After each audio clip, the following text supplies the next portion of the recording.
আপনি গত 5 বছর যাবত খুব পেরেশানিতে আছেন, আজকে থেকে শুরু করেন। যারা পেরেশানিতে আছেন আজকে থেকে ইস্তেগফারের আমল শুরু করেন, এই নিয়তে যেন আল্লাহ আপনাকে পেরেশানি থেকে হেফাজত করে।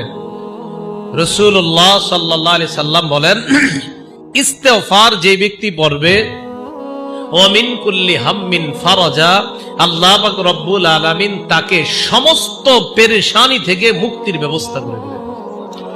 দেখেন, নবীজির এই কথাটা শুধু সুবহানাল্লাহ বলে সীমাবদ্ধ রাখবেন না, এটা বিশ্বাস করবেন যে আমার নবী বলছেন আস্তাগফিরুল্লাহ পড়লে পেরেশানি দূর হয়। আপনি হঠাৎ ঋণ হয়ে গিয়েছেন 20,000 50,000 টাকা, এটা একটা পেরেশানির বিষয়, ঋণ থাকাটা। আপনি ইস্তেগফার পড়া শুরু করেন, রাসূল বলছে অবশ্যই আল্লাহ আপনাকে এখান থেকে উত্তরণের রাস্তা ব্যবস্থা আল্লাহ করে দিবেন। তাহলে বিপদ আসার আগে ইস্তেগফার পড়া, দেখেন আল্লাহ কিন্তু গজব দেয় না। ওই যে যেই জাতি ইস্তেগফার পড়ে